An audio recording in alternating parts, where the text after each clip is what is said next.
இன்னைக்கு தான் நான் முழு சந்திரமுகியா பார்த்த மாதிரி முழு டிவிக்கு ரசிகரா நான் பார்க்குறேன். சிஎம் அவரு வந்துட்டு சட்டமன்றத்தில் பேசல, பொதுமக்கள் பேசுற மாதிரி பேசணுமா இல்ல ஆதார தரவோட பேசணும்? அந்த டிஎம்கே கூட்டம் இஷ்டத்துக்கு பேச மாட்டாரு வாய் இல்ல. நீங்க ஒரு விஷயத்த பண்ணிட்டேன்னு சொல்லிட்டு உங்க பேர் எடுத்துக்கிறீங்களா?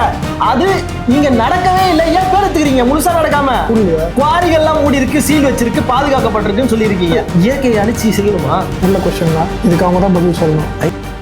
நான் ஸ்டார்ட் பண்ணிட்டா? நீ தான் ஸ்டார்ட் பண்ணு. சரி. வணக்கம் மக்களே, இது உங்கள் உதயா, இது உங்கள் குரு சிஷ்யா காணொலி. ஏன்னா எல்லாரும் கேட்டுட்டே இருந்தீங்களே ரொம்ப நாளா, ஏன் பேச மாட்டாருன்னு.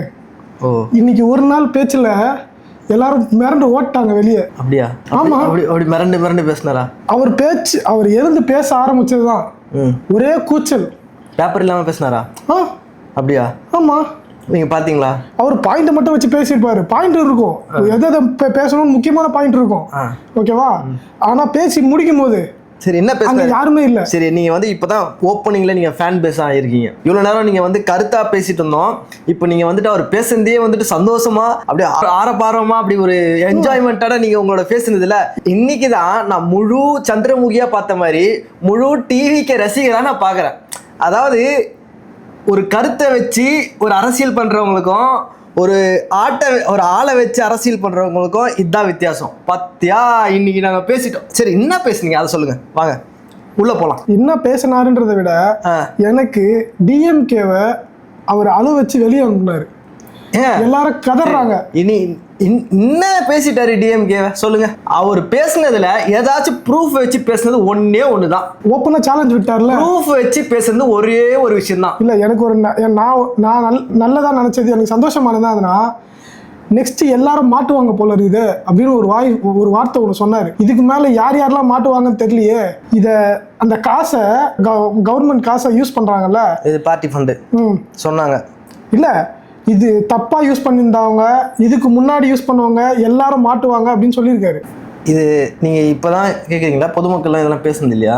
பொதுமக்கள் வெளியில பேசுறதுக்கும் இவர் பேசுறதுக்கும் சட்டமன்றத்தில் வந்து டிஎம்கே இது வரைக்கும் யாரும் பேசலையா? அப்படி இளைய தளபதி, அதாவது உங்க சிஎம் ஜோசப் விஜய், சிஎம் அவர் வந்துட்டு சட்டமன்றத்தில் பேசல, பொதுமக்கள் பேசுற மாதிரி பேசணுமா இல்ல ஆதார தரவோட பேசணுமா? சொல்லுங்க. ஆதார தரவோட பேசணும்னா ஒரு மரபு இருக்கு. ஒரு விஷயம் நம்ம குற்றம் சாட்டுறோம்னா அதுக்கு ஆதாரம் வேணும். சரி, என்ன குற்றம் சாட்டினாரு ஆதாரம் இல்லாம? நீங்க பேசுனீங்கல்ல, அவங்கள விடல அப்படின்னு சொல்லுங்க. என்ன ஆதாரத்தோட எதை பெருமையா பேசுனீங்க? இப்போ அவங்கள என்ன பேசுனாங்க? டிஎம்கேவை என்ன குற்றம் சாட்டினாங்க? நீங்க பார்ட்டி ஃபண்ட்னு பேசுனாங்கல்ல, ஆதாரம் எங்க? நான் ஒத்துக்கிறேன், நான் அவங்க மேல குற்றம் சாட்டுறேன். டிஎம்கே ஆமா, இவங்க எல்லாருமே அவங்களோட சொத்தை சேர்த்ததெல்லாம் மக்கள் பணத்துல தான் சேர்த்திருக்காங்க. ஏன்னா ஒருத்தரோட தனிப்பட்ட வருமானம்ன்றது இருக்கு. ஒரு சிஎம்மா இருந்தாலும் சரி, ஒரு எம்எல்ஏவா இருந்தாலும் சரி, ஒரு கவுன்சிலரா இருந்தாலும் சரி. ஆனா இன்னைக்கு அவங்களோட ஃபேமிலி எந்த இன்ஃப்ளூயன்ஸ்ல இவ்வளோ பெரிய சொத்தை கட்டியிருக்காங்க அப்படின்ற ஒரு பார்வையிலேயே நமக்கு தெரியுது, சந்தேகம் எழும்புது. இது எல்லா மக்களுக்கும் இருக்கும். சிஎம் அவர்கிட்ட அதாவது கீழே அவ்வளோ பெரிய கட்டமைப்பு இருக்கு. போலீஸ் டிபார்ட்மெண்ட், சிபிஐ டிபார்ட்மெண்ட், இவங்க மூலியமா நீங்க ஒரு ஆதாரமா ஏதாவது ஒரு விஷயத்தை எடுத்து இந்த பார் இந்த இயர்ல இதை நீங்க பண்ணிருக்கீங்க அப்படின்னு நீங்க காட்டினீங்கன்னா, ஐயா சிஎம் ஜோசப் விஜய் அவர்களே வணக்கம், கரெக்ட் தான் அப்படி நாங்க பேசிருப்போம். நீங்க பேசுனது எப்படி இருந்ததுன்னா பொதுமக்களுக்கும் உங்களுக்கும் ஒரு டிஃபரன்ஸும் இல்ல. நீங்க பேசுன என்னன்னா, நீங்க கேட்குற கொஸ்டின் கரெக்ட் தான், ஓகேவா? இந்த விஷயத்த நீங்க ஒரு வருஷம் கழிச்சோ இல்ல 2 வருஷம் கழிச்சோ இதை சிஎம் பேசியிருந்தாரு அப்படின்னா ஓகே. இத்தனை மாசமா வந்துட்டு இத்தனை மாசமா உட்காந்துட்டு இருக்காங்க, இன்னமுமே எந்த ஒரு ப்ரூஃப்மே இல்லாமல் பேசிக்கிறாங்கன்னு நீங்கள் கேட்டால் பரவாயில்ல. 2 months தான் ஆகுது. அப்போ பேசக்கூடாது. ஏன் பேசக்கூடாது? எதை பேசணுமோ அதை பேசணும், கையில் ப்ரூஃப் வச்சுக்கிட்டு. இது வந்து பொதுவெளி டீ கடை இல்லை உக்காந்துங்கன்னு, டேய் இப்போ ஆள் இப்படி பண்ணிட்டான், டே ஏன் ஆள் இப்படி பண்ணிட்டான். சட்டமன்றன்றது அங்கேருந்து சபாநாயகர் என்ன சொல்றாருன்னா, இது குறிப்பிலிருந்து நீக்கப்படும் ஆதாரமற்ற குற்றச்சாட்டுகள். அப்போ டைம் வேஸ்ட் தானே? அது டைம் வேஸ்டாக தான் சொல்லியிருப்பாரு சபாநாயகர், பேச தானே. ஏங்க அவர் தான் சொல்லியிருக்காரு, அதை நீங்கள் கவனிச்சிங்களா? சொன்னாரு, எல்லாருக்கும் பொதுவாகவே சொல்லிட்டாரு. அப்போ உதயநிதி கேட்கிறாரு, இவங்க குற்றம் சாட்டுறதுல வந்துட்டு ஆதாரமற்றமா இருக்கு, அப்பதான் இருந்து வெளிநடப்பு நடக்கிறாங்க. அவர் என்ன சொன்னார்னா, எனக்கு முழு உரிமை இருக்கு, நான் வந்து அதை ஃபுல்லா ஆராய்ந்து அதுல இருந்து எதெல்லாம் குற்றம் சாட்டிருக்காங்களோ அதுக்கு ஆதாரம் இல்லையோ அதெல்லாம் நாங்க எடுத்துருவோம் அப்படின்னு சொல்றாரு. ஆனாலும் அவர் பேசட்டும் அப்படின்னு சொன்னாரு. இங்க நான் என்ன கேட்கிறேன்னா, முட்டு கொடுக்குற எல்லா டிவி கிட்ட நான் ஒரு கேள்வி கேட்கிறேன். ஓகே, ஆதாரம் எடுத்துட்டு வரதுக்கு உங்களுக்கு 1.5 மாசம் பத்தலன்னு தெரியுதுல, எத்தனை நாள் எடுத்துப்பீங்க? அப்புறம் வந்து ஆதாரத்தோட மூஞ்சி நேரம் பேசணும், மக்கள் கையெடுத்து கும்பிடுவாங்க. இதை எதிர்பார்த்தோம். நீங்க வந்து பொதுமக்கள் கீழே இருக்க, அதாவது அடித்தள மக்கள் என்ன பேசுறாங்களோ அதை தான் பேசிருக்கீங்க. உங்களுக்கும் அவங்களுக்கும் ஒரு வித்தியாசம் இல்லைன்னா எனக்கு தோணுச்சு அந்த இடத்துல. நம்ம 2 பேர் உட்காந்துட்டு ஃபேஸ் டு ஃபேஸ் பேசும்போது உங்க மனசுக்கு ஏற்புடையாம நான் ஏதாவது கண்டென்ட் வச்சா, ஒரு கமெண்ட் வச்சா உங்களுக்கு கோவம் வருதுல்ல, அப்ப ஏதாவது ஒன்று இப்போ அடுத்து என்ன பேசணும்னு யோசிக்கிறீங்களா? அந்த மாதிரி ஆப்போசிட்ல இருந்து அந்த டிஎம்கேல இருக்க கூட்டம், அந்த டிஎம்கே கூட்டம் சொல்லல இல்ல, அதான் அந்த டிஎம்கே கூட்டம் இஷ்டத்துக்கு பேச மாட்டாரு, வாய் இல்ல இந்த இப்படின்னு கமெண்ட் விட்டுட்டே இருக்கும்போது அப்ப சிஎம் என்ன பண்ணணும்? ஏங்க சைலண்ட் இல்ல, பேசாம இருந்தாலும் தப்பு, உங்களுக்கு பேசினாலும் தப்பு. அப்ப என்ன பண்ணணும்? நான் என்ன கேக்குறேன்னா, நீங்க பேசுனீங்க சந்தோஷம், என்ன பேசுனீங்கன்றப்பதான் நான் இந்த கேள்வி வைக்கிறேன். அதுதான் என்ன பேசுனீங்க? பேசவே இல்லை. ஐயா பிரேமலதா அவங்க இருக்காங்க, அவங்க பேசுறாங்க. இப்போ பெண்கள் விஷயத்துல பாதுகாப்பு இல்லாம ஒரு சிறுமி கோயம்புத்தூர்ல நடந்த விஷயம் கண்டனத்துக்குரியது. அதுக்கான ஆக்ஷன் உடனடியா எடுக்கணும். அதாவது மரண தண்டனை எடுத்துட்டு வரணும். இந்த மாதிரி கடுமையான தண்டனை தான் பாதுகாப்பு கிடைக்கும் அப்படின்னு பேசினாங்க. அவர் என்ன சொல்லணும்? எழுந்து நின்று நாங்க இந்த மாதிரி தீர்மானத்துக்கு இந்த மாதிரி தண்டனையை எடுத்துட்டு வரலான்னு சட்டமன்றத்துக்குள்ள நாங்கள் நிறைவேற்றலாம். அதை வந்துட்டு சென்ட்ரல் கவர்மெண்ட் கிட்ட நம்ம, அதாவது பிரசிடென்ட் கவர்னர் கிட்ட எடுத்துட்டு போகலாம். இதுக்கான தீர்மானம். இதுக்கப்புறம் பெண்கள் சம்பந்தப்பட்ட எந்த ஒரு விஷயத்திலேயாவது யாரா இருந்தாலும், அது டிஎம்கே வந்தாலும் சரி, டிவிகே வந்தாலும் சரி, அவங்க தொட்டாங்கன்னா அவங்க மேல நடவடிக்கை எடுக்கப்படும். மரண தண்டனைன்றத அப்படி பேசும்போது இல்ல நான் நீங்க வந்து ஒரு சட்டத்தை ஏற்றி அப்போ நீங்க பேசுனீங்கன்னா நீங்க ஹீரோவா மக்கள் உணர்வாங்க. எப்படின்னா, இத்தனை வருஷமா ஒரு விடையே இல்லாத ஒரு கேள்விக்கு பதில் கொடுத்துருக்கீங்கன்னு. ஒரு மினிட், என்னன்னா நீங்க சொன்ன விஷயம் அவர் அதை பேசினாரு, பட் ஆனால் மரண தண்டனை பேசல, கடுமையான தண்டனை எடுக்கப்படும் சொன்னாரு. அந்த கடுமையான தண்டனை அவங்க ஒரு சொல்லோட அப்படிதான் இருந்தது. இந்த சட்டம் பத்தி உங்களுக்கு தெரியுமா? இல்ல சட்டத்தை பத்தி உங்களுக்கு தெரியும். ஒரு நிமிஷம், அவங்க இருக்கும்போது தப்பிச்சு போறதுக்கு நிறைய சான்ஸ் இருக்குது. ஏங்க இன்ஃப்ளூயன்ஸ் பேசிட்டு இருக்கீங்க. இன்னைக்கு வரைக்கும் நேரு அவர் இருக்காரு, அவர் மேல கேஸ் இருக்கு. இத்தனை பேர் வந்துட்டு அதாவது இன்டைரக்ட்லி ஜாப் வச்சிருக்காங்க. அவங்களோட இன்ஃப்ளூயன்ஸ்ல கேஸ் என்ன நடக்கும் போயிட்டு தான் இருக்கும். நம்ம ஊரை பத்தி தெரியாதா? நாங்க என்ன சொல்ல வரோம், இந்த ஊர்ல எந்த ஒரு தப்பு பண்ணாலும் அதுக்கு ஒரு கேப் இருக்கான்னு பார்த்து அதை லூப்ல அவங்க டிராவல் பண்ணிட்டே தான் இருக்கிறாங்க. இங்க வந்துட்டு இமிடியேட் ஒரு சொல்யூஷன் கிடைக்கலன்றதுக்காக தான் மக்கள் நொந்து நூடலாகி ஒரு மாற்றத்தை தேடி வராங்க. நீங்க அதுலயும் வந்துட்டு பேச்சை மட்டும் வச்சு ஹீரோயிசமா நீங்க பார்த்துட்டு இருக்கீங்க. நான் கேட்கறது, ஹீரோயிசம் பேச்சில் இருக்கக்கூடாது, செயல்ல இருக்கணும். செயல்ல இருந்து அதை பேசணும். நீங்க ஒண்ணுமே பண்ணாம மக்கள் என்ன பேசுறாங்களோ அதே தான் நீங்க பேசுறீங்க. அதுக்கு என்ன வித்தியாசம் இருக்கு? எனக்கு புரியல. இப்போ ஒரு பேசணும்ன்றீங்களா, பேசக்கூடாது? நான் சொன்னதை செஞ்சுட்டேன்டா அப்படின்னு சொல்றாரு. என்ன சொன்னது செஞ்சாரு சொல்லுங்க? சிங்கப்பெண் திட்டத்தை எடுத்து வந்தாரு இல்ல, சொன்னார்ல. ஓகே, சிங்கப்பெண் திட்டத்துல ரெக்ரூட்மெண்ட் எடுக்கல, ஆனா செஞ்சிட்டாரு. அதான் 2000 ரெக்ரூட்மெண்ட் இருக்குன்னு சொல்லிருக்காங்களே. நெக்ஸ்ட் அது என்ன ப்ராசஸ்? ஒரு விஷயம் முடியல, இன்கம்ப்ளீட் தானே. அவங்க ஆல்ரெடி இருக்கிற போலீஸ்க்கு Dress யூனிஃபார்ம் சேஞ்ச் பண்ணி உட்கார வச்சு ஒரு ஃபங்க்ஷன் எடுத்து முடிச்சிட்டாங்க. ஓகே, சரியா? இன்னொன்னு 200 யூனிட் மின்சாரம், இலவச மின்சாரம் சொன்னாங்க. ஆனா கண்டிஷன் உள்ள மின்சாரம் தான் அவர் கொடுத்திருக்காரு. ஓகே, அதுக்கப்புறம் விவசாயிகளுக்கு வந்துட்டு 5 ஏக்கர் கீழே இருக்கிறவங்களுக்கு முழுசா தள்ளுபடி செய்யறோம் சொல்லிடுறது வாக்குறுதியில. ஆனா அவர் கொடுத்தது என்னது? அதுலயும் 50,000 சொல்லி அதுக்கப்புறம் 75,000 சொல்லிட்டு அதை இன்க்ரீஸ் பண்ணி பேசி அதோட நிறுத்திட்டார். நான் என்ன சொல்ல வரேன்னா, நீங்க இதெல்லாம் வந்துட்டு எலெக்ஷனுக்கு முன்னாடி சொல்லல, ஆனா டைம் கேட்டிருக்கீங்க. அந்த டைம் பீரியட்ல நீங்க இந்த சட்டத்துல நடக்கிற எல்லா விஷயத்தையும், அதாவது வருமானத்துக்கான தேவையை நீங்க சரி செய்யணும். இங்க ஏகப்பட்ட ஓட்டைகள் இருக்கு, அதெல்லாம் அடைக்கணும். இதெல்லாம் சொன்னீங்கல்ல எலெக்ஷனுக்கு முன்னாடி. இதை ஒருத்தர் சொன்னாரு, ஞாபகம் இருக்கா? அப்போ அவருக்கு இருக்கிற அறிவு இங்க நிறைய இருக்கா? இந்த விவசாய விஷயத்தை பத்தி தான் சௌமியா அவங்க பேசினாங்களே இன்னைக்கு. நம்ம ஊர் விவசாயிங்க வந்து ஒரு வருஷத்துல வந்து 1900 சொச்சம் பேர் வந்து தற்கொலை பண்ணி இறந்து போறாங்க. அதுபடி பார்த்தா ஒரு நாளைக்கு கிட்டத்தட்ட 2 பேருக்கு மேல இறந்து போயிருக்காங்க இப்போ வரைக்கும். ஓகேவா? ஒரு நாளைக்கு 2 பேர் சாவுறாங்கன்றது ஒரு கொடுமையான விஷயம் ஃபார்மர்ஸ். ஸோ என்ன எப்படி அவங்க எக்ஸ்பிளைன் பண்ணி சொன்னாங்கன்னா, சிஎம் பார்த்துட்டு தான் இருந்தாரு, கவனிச்சுட்டு தான் இருந்தாரு. இப்போ நம்ம ஊர் ஃபார்மர்ஸ்லாம் 100 அடி பள்ளத்தில் இருக்காங்க. ஆனால் கொடுத்துருக்கிறது வந்து 50 அடி கயிறு கொடுத்துருக்கீங்க. 50 அடி கயிறு கொடுத்துட்டு 100 அடியில் இருக்கவங்களை காப்பாத்துங்கன்னு சொன்னா அது காப்பாற்றாது. இது இந்த மாதிரி ஸ்பீச் தான் வேணும். அதுதான் நாங்கள் சொல்ல வர்றது என்ன தெரியுதா? ரியாலிட்டி இதுதான். பேசுறாங்க. ஆனா இங்க வந்துட்டு என்ன பேசிட்டு இருக்காங்க தெரியுமா? ஒன்னு ரியாலிட்டிலேயே நடக்காத ஒரு விஷயத்த பேசிட்டே இருக்கிறாங்க. ஃபுல்ஃபில் பண்ணல, ஆனா பேசுறாங்க. எக்ஸாம்பிள் நான் சொல்றேன். அதாவது இயற்கை வளத்தை வந்துட்டு இவர் பாதுகாத்துருக்குன்னு இன்னைக்கு சொன்னாரா இல்லையா? 24/7 சேனல் இன்னைக்கு டைரக்டா லைவ் அங்க இருந்து, அதாவது சேலத்துல ஒரு மாவட்டத்துல ஒரு மலையில ஏதோ மலைக்கு நடுவுல இப்படி போகுது ஃபுல்லாக கொடாஞ்சி ட்ரோன் ஷாட்டில் வந்துட்டு இவங்க அளவு எடுப்பாங்களாம். என்ன அளவு எடுக்கிறாங்க ட்ரோன் ஷாட்டில்? மலைக்கு நடுவில் இருக்கிற கேப்பை வந்துட்டு மக்களுக்கு தெரியக்கூடாது. அந்த சைட்லேருந்து பார்த்தா மலை இங்கே இருக்குது, இந்த சைட்லேருந்து பார்த்தா மலை இங்கே இருக்குது, இதுக்கு நடுவில் கீழே இருந்து பார்த்தா ஓ அந்த மலைக்கு ஏதோ சுரங்கப்பாதை இருக்குது கீழே அப்படின்னு நினைக்கு. அதான் ட்ரோன்லேருந்து பார்த்தா மட்டும் தான் தெரியும். டேய் எங்கடா கேமரா காணோம். இதெல்லாம் ப்ரீவியஸ் எலெக்ஷனில் நடந்ததுன்னு சொல்லி தானே நீங்கள் மக்கள்கிட்ட ஓட்டு கேட்டீங்க. இப்போ உங்கள் எலெக்ஷனே உங்களோட ஆட்சிலையும் இதே நடக்குதுன்னா அடுத்து மக்கள் அதான கேட்பாங்க. நீங்கள் இதெல்லாம் சொல்லிட்டு தானே செஞ்சீங்க.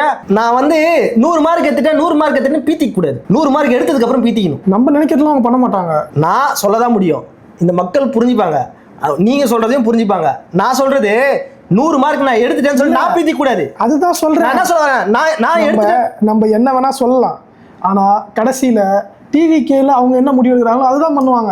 அவங்க என்ன முடிவு எடுக்கிறத எடுத்துக்கிட்டோம். வெளியில் வந்துட்டு அவங்க சொன்ன விஷயத்தில் தவறு இருக்கா இல்லையா தான் நான் பேசிகிட்டு இருக்கேன். இங்கே என்ன, நீங்கள் ஒரு விஷயத்த பண்ணிட்டேன்னு சொல்லிட்டு உங்கள் பேர் எடுத்துக்கிறீங்களா, அது இங்கே நடக்கவே இல்லை. ஏன் பேர் எடுத்துக்கிறீங்க? முழுசாக நடக்காம கிரெடிட் மட்டும் எடுத்துக்கிறதுக்கு ரீல்ஸ் போகிறதுக்கு எதுக்கு நீங்கள் தான் பேசிட்டு இருக்கீங்க? உங்கள் டைலாக் வச்சு ரீல்ஸ் பண்ணுமா உங்கள் ஃபேன்ஸ்லாம்? அதுக்கு தான் பேசுறீங்களா? 717 இடத்துல இன்னும் மூடலையா? குவாரிகள்லாம் மூடி இருக்கு, சீல் வச்சிருக்கு, பாதுகாக்கப்பட்டிருக்குன்னு சொல்லியிருக்கீங்க. ஒரு மலையை வந்து வெட்டிக்கிட்டு இருக்காங்க. அதாவது நான் என்ன கேட்கிறேன், உங்களுக்கு வருமானத்துக்கு என்ன பண்ணணும்னே தெரியாம ஆட்சிக்கு வந்திருக்கீங்க. அதாவது வருமானம் டாஸ்மார்க்ல இருந்து வருமா, இயற்கை வளத்துல, அதாவது மக்களுக்கு செய்யணும். ஆனா எடுத்து மக்களுக்கு செய்யணும். அதுல நான் குறை சொல்லல. உங்களோட எண்ணம் அது இயற்கையை அழிச்சு செய்யணுமா? நல்ல கொஸ்டின் தான். இதுக்கு அவங்க தான் பதில் சொல்லணும். ஐயா, ஒரு வீடு கட்ட சொல்ல 4 சைடு காலம் எதுக்கு போடுறீங்க? ஃபவுண்டேஷன். ஸோ 4 சைடு காலம் போடுறது, பேஸ்மெண்ட்டு, ஃபவுண்டேஷன், ஒரு வீடை அழகாக கட்டி முடிக்கிறீங்க, அதுக்கப்புறம் குடியேறீங்க. எதுக்காக அப்படிலாம் கட்டுறீங்க? வெறும் பார்வைக்காக மட்டுமா, இல்லை பாதுகாப்புக்கு? ஒரு கடவுள், அதாவது இயற்கையை நான் கடவுள்னு சொல்றேன், அதோட படைப்பை அழிச்சிட்டு இருக்கீங்களா இல்ல பாதுகாத்துட்டு இருக்கீங்களா? நீங்க அழிச்சிட்டு தான் இருக்காங்க. உங்க வீடை நீங்க கட்டிட்டு இருக்க சொல்ல, நான் வந்து சைட்ல வந்துட்டு எலி மாதிரி 4 சைட்ல கரையா மாதிரி அங்கங்க வந்துட்டு கரைச்சிட்டே இருந்தா என்ன ஒரு நாள் அந்த பில்டிங் டெமாலிஷ் ஆயிடும். அது தெரியாது. அடிப்படை அறிவு தானே அது. கரெக்ட் தான். அது யாரு கேட்பா? அது மாதிரி யோசிச்சு பேசுறது தான் தலைவன். சும்மா உட்காந்து இது அந்த குளத்தூர்ல ஒரு எம்எல்ஏ பேசினாரு, அது ஸ்டாலின் பேசிட்டு போனாரு. 3 பேருக்கு என்ன டிஃபரன்ஸ் இருக்கீங்க? எனக்கு அதுவும் ஆக்சுவலாக இந்த விஷயம் பார்க்கும்போது எனக்கு நான் சொல்ல வந்தது என்னன்னா, நீங்கள் பேசுன்னு கேட்டுட்டு இருந்தீங்க, அவங்க பேசிட்டாரு. ஆனால் கடைசியில் அந்த ஃபினிஷிங் அது எனக்கும் அது தப்பாக தான் பட்டுது. ஏன்னா அது வந்து சட்டமன்றம். நான் சபாநாயகர் ஒரு விஷயத்த சொல்ல மாட்டேன்.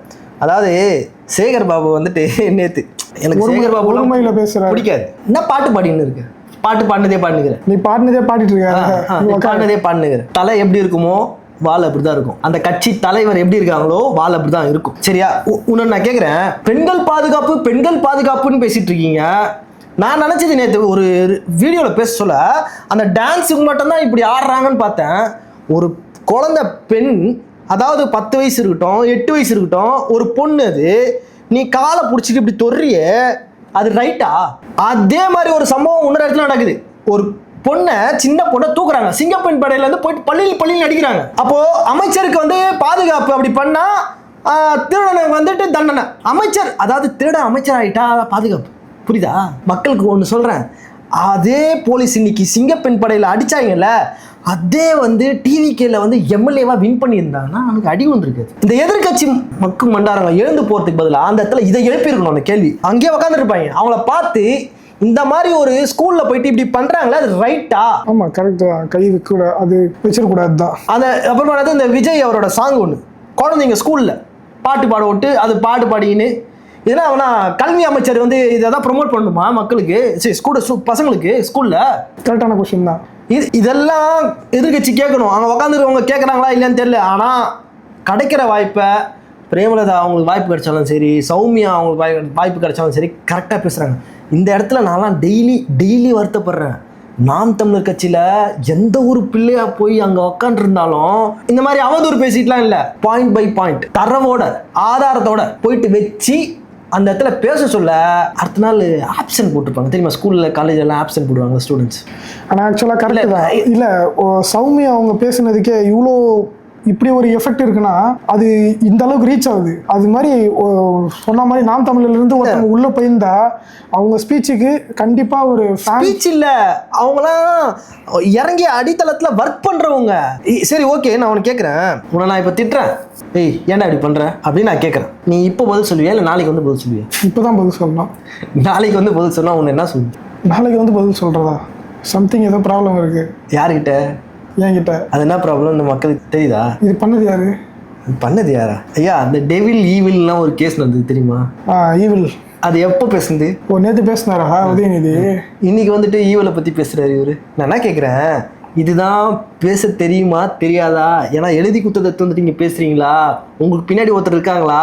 இதை வந்து பேசுங்க. நாளைக்கு காலையில் பேச சொல்ல ஃபஸ்ட்டு லைன் வந்துட்டு சாதனைகளை பேசுங்க, அப்புறம் வேதனைகளை பேசுங்க, அப்புறம் வந்துட்டு எதிர்த்தரப்பை பற்றி குற்றங்களை பேசுங்க அப்படின்னு எழுதி கொடுத்து அதுக்கு நடுவில் ராமா சா பா லா யா அப்படிலாம் போட்டு விட்டு கொஞ்சம் மாடிஃபிகேஷன் பண்ணி பேச சொல்ல ஃபைனலி உங்களுக்கு இங்கே டான்ஸ் மட்டும் இல்லை, அதை மட்டும் போட்டு விடுங்க. என்ன இது பேர் என்னது? அதாவது எல்லாரும் சொன்னாங்க, ஒரு கோமாளிய தேர்ந்தெடுத்து சட்டசபைக்கு அமிச்சா சட்டசபை சர்க்கஸா மாறுமா. அது வந்துட்டு எதுல சொல்லியிருக்காங்கன்னா துருக்கி பாஷை இல்லையா, அவங்க லாங்குவேஜ்ல ஒரு பழமொழியில சொல்லியிருக்காங்க. நான் இவரை சொல்லல, அவங்க சொன்னதை சொல்றேன். புரிஞ்சவங்களுக்கு புரியட்டும், புரியாதவங்களுக்கு தேடட்டும். என்ன பண்றது? அப்புறம் இன்னொரு விஷயம் சொல்ல வந்துட்டேன், பொய் சொல்றவங்க என்ன பண்ணலாம்? தலைவனே போய் சொன்னா, நம்ம ஊர்ல எல்லாம் போய் சொல்லி தான் சுத்துறாங்க. அதுலயும் டிவிக்கே போய் சொன்னா அது பெரிய விஷயமே இல்லைல்ல. டிவிக்கே போய் சொல்றாங்க. இலங்கை தமிழ் பிரச்சனை கூடவே இருந்தாங்க. நான் உனக்கு கேட்குறேன், வன்னியரசு உங்க கூட தான் இப்போ. அன்னைக்கு வன்னியரசு உங்க கூட இல்லை, ஆனால் அவர் உங்க தேடி வந்து சைன் வாங்கத்துக்கு வந்தாரு, ஞாபகம் இருக்கா? அப்போ வன்னியரசு அவர் சொன்ன ஸ்டேட்மெண்ட் இருக்கு. அப்போ இப்போ அமைச்சராக இருக்காரு அவர். அந்த ஸ்டேட்மெண்ட் தப்பா இல்லை நீங்க சொல்ற இப்போ ஸ்டேட்மெண்ட் கரெக்டா? என்ன சொன்னாங்க? அவருக்கு இன்ட்ரெஸ்ட் இல்லையா? I am not interested in do that. அதாவது ராஜபக்சேவை எதிர்த்து எழுதி தரணும், எதிர்ப்பு தெரிவிச்சு நம்ம சைட்ல இருந்துட்டு உங்களோட சைன் கேட்டா அப்ப சைன் பண்ணல. இப்போ என்ன சொன்னாரு?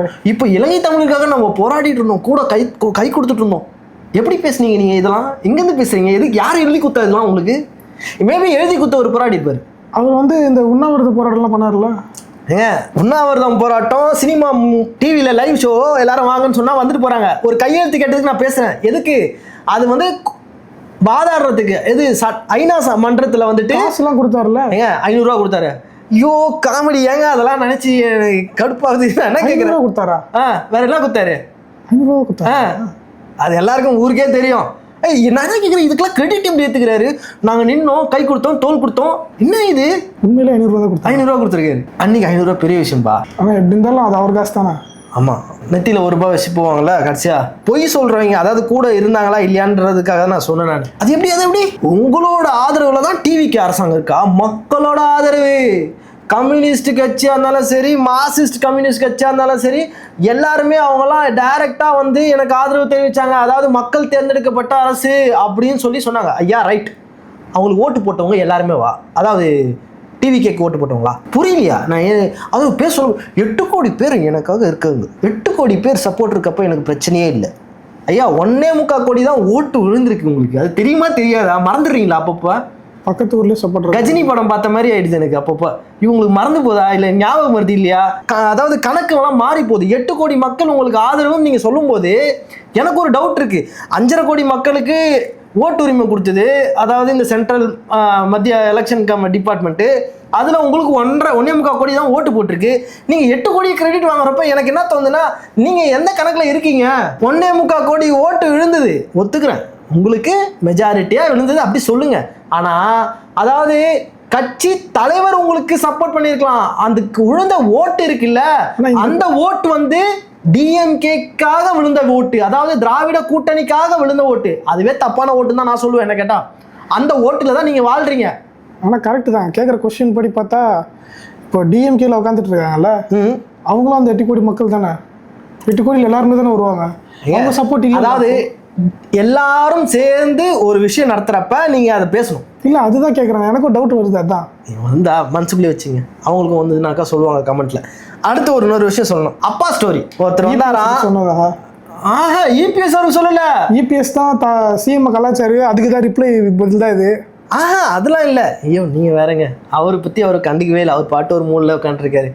அதாவது ஸ்டாலின் ஐயா வந்து ஃபஸ்ட்டு அவர் தான் சட்டமன்றத்தில் இருப்பாங்க நாங்கள் அப்படின்னு சொல்லி ஃபஸ்ட்டு எலெக்ஷனுக்கு முன்னாடி நாங்கள் தான் வருவோம் அப்படின்னு பேசுனாங்கல்ல, இவர் ஈவல் டெவில் இந்த ஸ்டோரி சொன்னதுக்கு இந்த மாதிரி ஒருத்தர் வந்துட்டு இங்கே அதாவது வெயில் அடிக்குது அப்படி இப்படி தேடிட்டு வர சொல்ல, யாரை தேடுறீங்க, அதாவது உங்கள் அப்பாவை தான் தேடுறேன், இங்கே இருக்காரா அப்படின்னா, யார் உங்கள் அப்பா, யார் உதயநிதி, அவங்க அப்பா யார் ஸ்டாலின், அவர் எங்கே அவர் அலக்கானோம் அப்படின்னு அவரை கலாய்க்கிறாங்களாம். இது யார் பண்ணது? இளைய தளபதி நம்ம சிஎம் ஜோசப் விஜய் இது அவர் நடிச்சு காமிச்சார் ஒரு ஸ்டோரின்னு சொல்லிட்டு அதை ஸ்டோரியில் சொன்னார். அந்த மாதிரி அதை ரசிக்கிறாங்க. அவர் பண்ண எதுவும் தான் ரசிப்பாங்க. உங்களுக்கு தெரியுமா, அவர் உக்காந்தா ரசிப்பாங்க, ஏந்தா ரசிப்பாங்க.